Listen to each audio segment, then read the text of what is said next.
मैंने आपका कहा कभी टाला नहीं।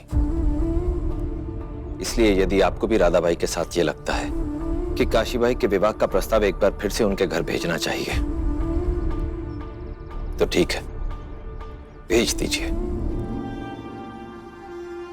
परंतु यहां मैं एक बात स्पष्ट कर दूं कि इस विवाह प्रस्ताव को एक बार पहले भी उनका परिवार ठुकरा चुका है।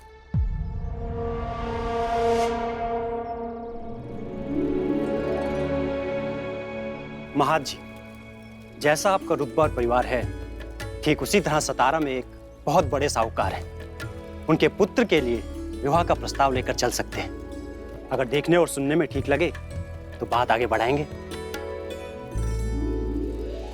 ठीक है, कल सुबह उनसे मिलने चलते हैं और साथ में उनके पुत्र को भी देख लेंगे।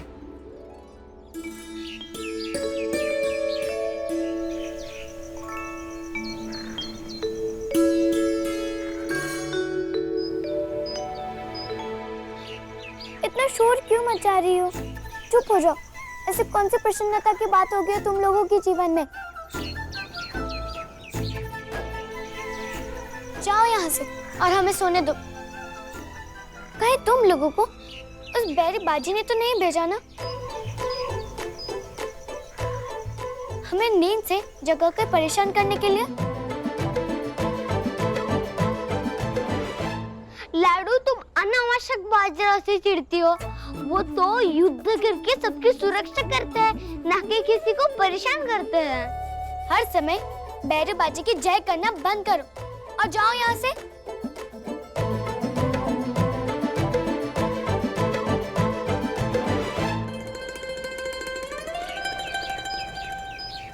वापस आते ही हमने आपको दाना पानी दिया था ना, तो फिर जाओ, खाओ पियो और हमें सुकून से सोने दो।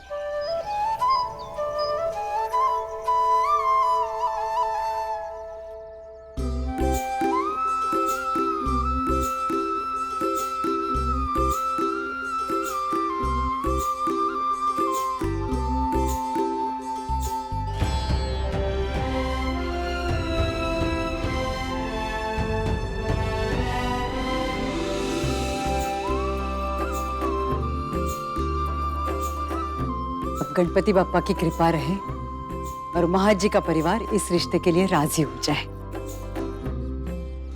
गणेश जी जरूर प्रसन्न रहेंगे, आप निश्चिंत रहिए।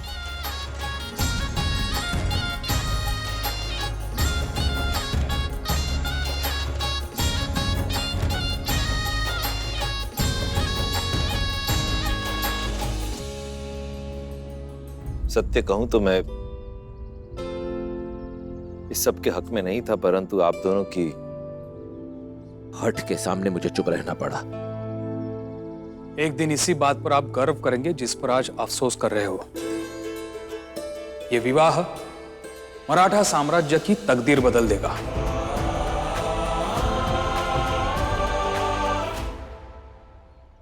चलता हूं, संदेशा भिजवा दीजिएगा कि महाराज जी ने क्या कहा।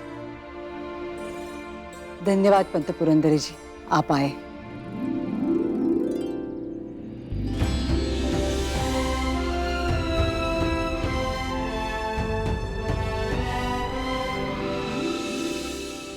क्षमा कीजिए, आपसे बिना पूछे पंत पुरंदरे जी को यहाँ बुलाया,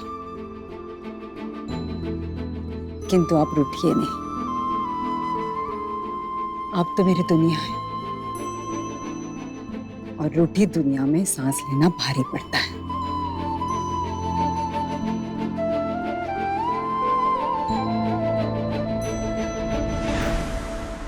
तुमसे रुष्ट नहीं हूं मैं। मुझे इस समय केवल हमारे पुत्र की चिंता हो रही है। बाजीराव इस विषय में कुछ भी नहीं जानता रहा था और उसे तब तक पता भी नहीं चलना चाहिए जब तक महाराज जी के यहां से कोई उत्तर नहीं आ जाता। एक बार उत्तर आ जाए फिर सोचेंगे उसे क्या बताना है, क्योंकि जानती हो ना, बाजीराव को काशी भाई फूटी आंख नहीं सुहाती। आप चिंता मत कीजिए, मैं हूं ना। इसी बात की तो चिंता है। हाँ हूं मैं एहसान फरामोश, खुश। तुम लोगों को काशी इतनी पसंद है तो जाकर रहो ना उसके साथ। मुझ जैसे बुरे लड़के के साथ क्या कर रहे हो तुम लोग? देख लीजिए अपने सपूत के लक्षण। काशीबाई को लेकर क्या विचार हैं इनके?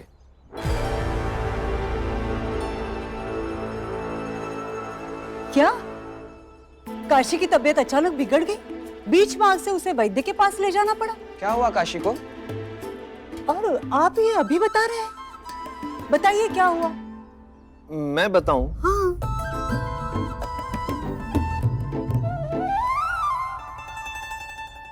काशीबाई की तबीयत खराब हो गई है तो उसे वैद्य के पास लेकर गए हैं। किस वैद्य के पास है वो? कौन से वैद्य? आपकी तो वो घोर दुश्मन है ना। और आप क्यों उसकी इतनी चिंता कर रहे हैं?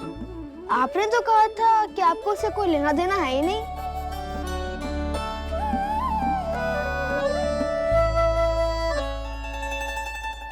वो तो उसने मेरी सलामती के लिए दिया जलाया था, बस इसीलिए पूछा। अरे बाबू, देख लीजिए। आप ही देख लीजिए।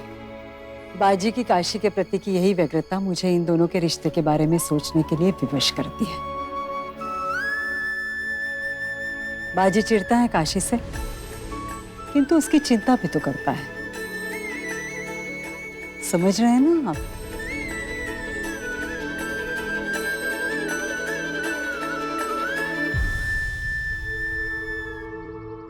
मेरे कोई दोस्त तैयार ही नहीं रिश्ता बताने के लिए। बोले कि कौन आफत मोल ले।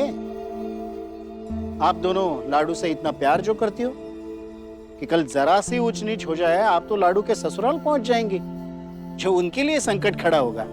बेटी है वो, विवाह करके भूल जाए क्या? माँ है हम। ताई, इनके कोई मित्र किसी काम के है ही नहीं। हम स्वयं ही ढूंढ लेंगे अपनी लाडू के लिए कोई अच्छा सा रिश्ता। और नहीं तो क्या। इतना आक्रोश? बाप रे, मैं तो उपहास कर रहा था। लाडू के विषय में ऐसा उपहास ना करे कि हमारे प्राण निकल जाए।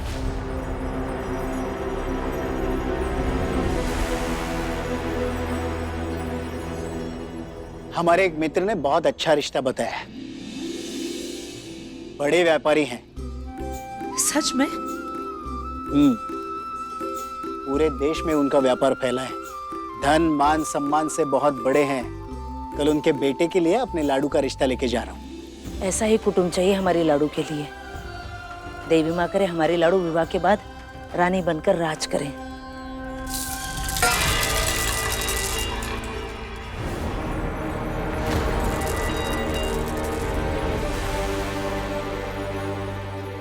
लाडू? लाडू?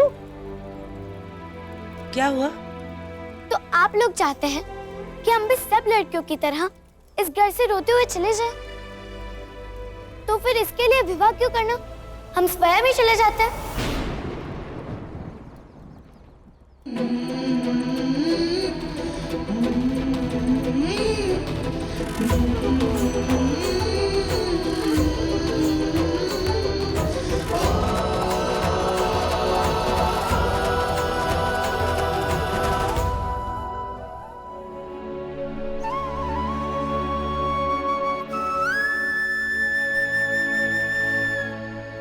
क्या हुआ लाडू? किधर जा रही थी तू? घर से निकालना है ना, तो जा रहे। किसकी हिम्मत है हमारी लाडू को निकाले? तुम हमारी श्वास हो लाडू, और श्वास के बिना कोई जी सकता है? तो ऐसा है तो हमारे रिश्ते की बात करने की क्या आवश्यकता थी?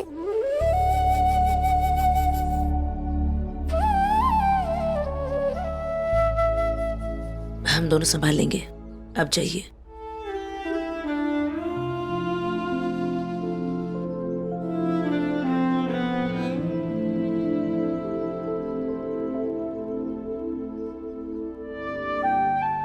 देखो लाडू, ये कोई नई बात तो है नहीं। तुम्हारी उम्र में हर लड़कियों का विवाह होता है। और मैं भी तुम्हारी जितनी थी जब विवाह करके इस घर में आई। तो ऐसा क्यों नहीं हो सकता कि हम यही रहें इस घर में और हमारा विवाह भी ना हो? क्योंकि विवाह के बाद आप लोगों की तरह हमें भी साड़ी पहननी पड़ेगी।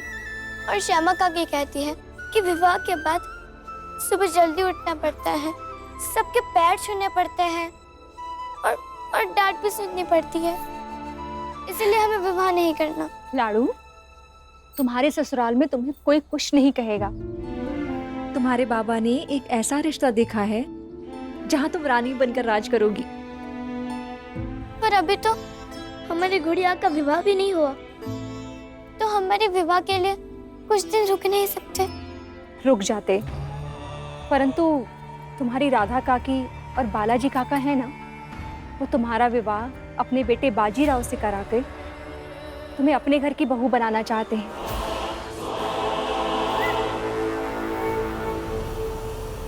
कभी नहीं, हमें बैरी बाजी पसंद नहीं। इसीलिए हम जल्दी से तुम्हारा विवाह किसी अच्छी जगह करा देना चाहते हैं, ताकि बाजीराव का परिवार तुमसे दूर ही रहे। परंतु उनसे दूर रखने के लिए बाबा अपने सैनिकों को आदेश तो दे सकते हैं ना? लाडू, हमारे सैनिक केवल सुरक्षा कर्मी हैं और वो योद्धा, जिनका काम ही है युद्ध करना, और उनके सैनिकों की संख्या भी तो अधिक है ना, समझी?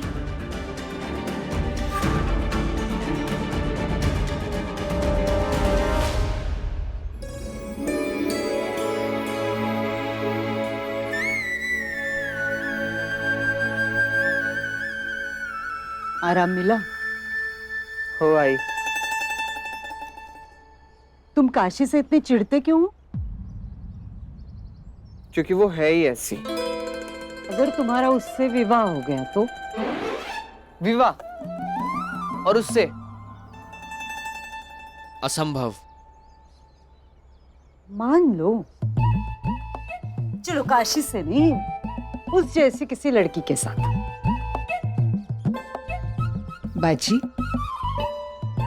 कभी कभी किसी को किसी से चिढ़ होती है, किंतु जब हम उस व्यक्ति के समीप रहने लगते हैं तब हम उसे जानने लगते हैं, समझने लगते हैं, फिर वही व्यक्ति हमें अच्छा लगने लगता है।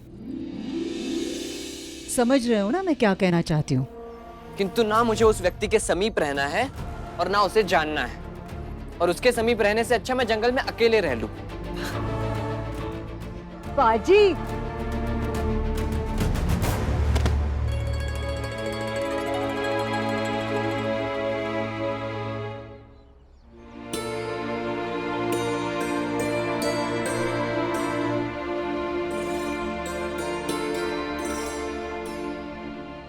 लाड़ी विवाह के लिए तैयार हो गई। हो लाडी? हाँ, लेकिन विवाह के बाद आपको ससुराल में हमें हर दिन मिलने आना होगा, सुबह भी और शाम भी।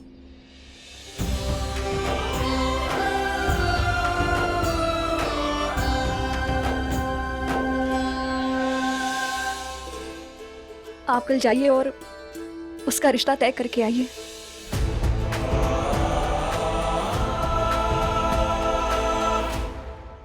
कल सुबह महाज जी को हमारा प्रस्ताव मिल जाएगा। भगवान जाने भवानी बाई और शिव बाई प्रस्ताव सुनकर क्या करेंगी। बस किसी तरह महाज जी को हमारा दृष्टिकोण समझ में आ जाए, जो उनकी दो पत्नियां नहीं समझ पा रही है। हे देवा हे देवा देवा। आप उनसे ना साफ साफ कह दीजिएगा कि जितना भी धन चाहिए मिल जाएगा, किंतु विवाह के पश्चात हमारी लाडू को वहां पर कोई भी कष्ट नहीं होना चाहिए। हमारी लाडू यहाँ राजकुमारी की तरह रहती है, वहां पर भी हमारी लाडू रानी की तरह रहनी चाहिए। बरोबर ना? ठीक है, बोल दूंगा। अब जा सकता हूँ? हो।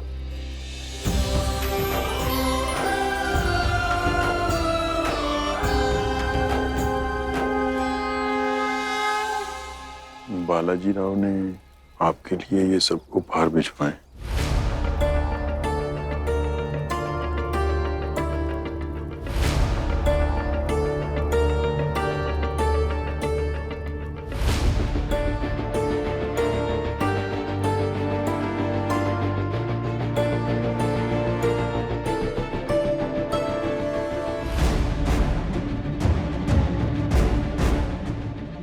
यहाँ?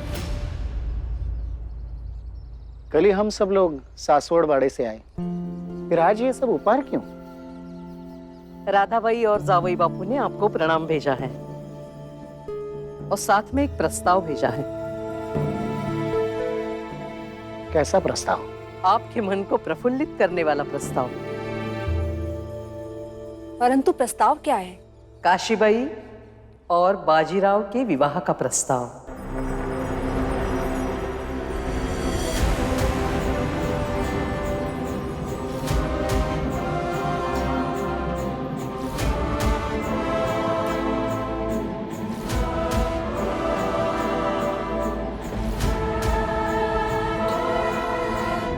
तुम काशी से इतने चिढ़ते क्यों हो?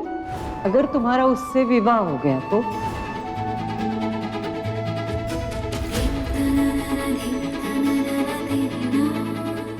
हम आपके आभारी हैं क्योंकि आपने हमारी जान बचाई। इसके लिए एक छोटी सी भेंट स्वीकार करें हमारी तरफ से।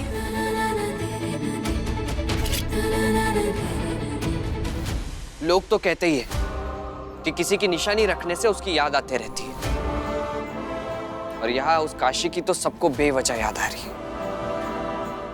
मेरे आई के सबके मन में बहुत सारे सवाल पैदा कर रही है। इस निशानी को ही खत्म कर देता हूं।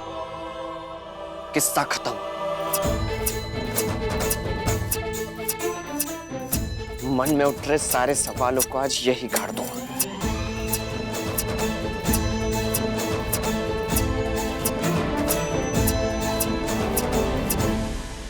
इससे आप दोनों के परिवार के संबंध अटूट हो जाएंगे। ये रिश्ता इतना महत्वपूर्ण है कि जावई बापू और राधाबाई ने किसी दूत को भेजने के बजाय मुझे यहाँ भेजा है, और वो वहाँ आशा धर के बैठे हैं कि आपका हर्ष और उल्लास से भरा उत्तर लेकर मैं कब सासवड़ पहुंच रही हूँ। बताइए कहाँ रखूं?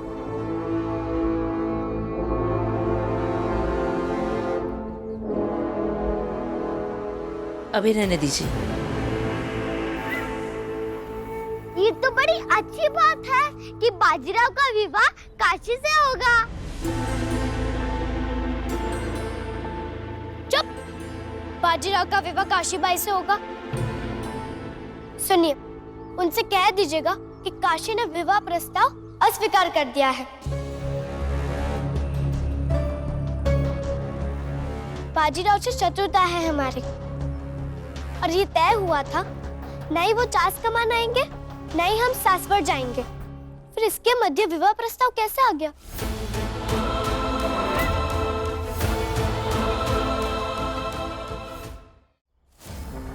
ठीक नहीं कर रहे हो तुम। क्यों? आप ही बताइए। अगर उपहार प्रसन्नता देने की बजाय परेशान करने लगे तो उसे पास में रखने से क्या मतलब?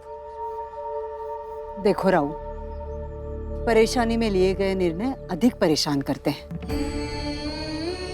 इस कटार को अपने पास रख लो। जब मुझे लगेगा कि सच में इस कटार से मेरा बेटा परेशान हो रहा है तो ये उपहार मैं तुमसे ले लूंगी। अगर आप सबको काशी के वस्तु से इतना ही प्रेम होने लगा है तो ठीक है, मैं इसे अपने पास रखूंगा, किंतु इसका उपयोग जीवन में कभी नहीं करूंगा, क्योंकि काशी की कोई भी वस्तु मेरे लिए निरर्थक ही है। एक बार महाज जी का जवाब हाँ में आ जाए, फिर देखना बाजी, इसी कटार को काशी और तुम्हारे बीच प्रेम का पुल बनाकर तुम दोनों के बीच दुश्मनी से दोस्ती ना करवा दी तो मैं भी तुम्हारी आई नहीं। लाडू अंदर जाओ। परंतु बाबा। कहा ना, अंदर जाओ।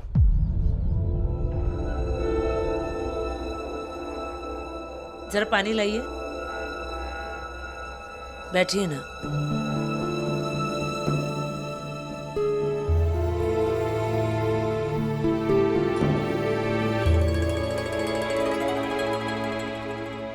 अनुमान था, किंतु ये नहीं पता था कि बालाजी राव भी अपनी पत्नी की तरह लालच के शिकार हो जाएंगे और बिना सोचे समझे ये शगुन भिजवाएंगे। उनकी हैसियत नहीं है कि हमारी लाडू के साथ अपने बेटे का विवाह करवा सके। वो हमारे लिए मात्र दान के पात्र है।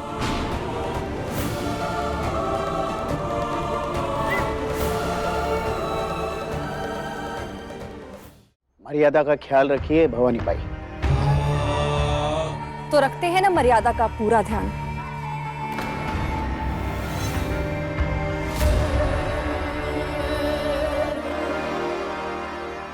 मौखिक नहीं, लिखित में उत्तर दीजिएगा।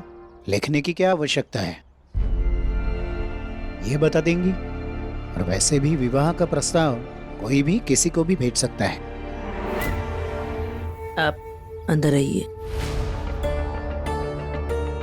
माई, आप यही प्रतीक्षा कीजिए और इस बात का ध्यान रखिएगा कि शगुन का कोई भी सामान मेरे घर की जमीन पर गलती से भी ना रखे।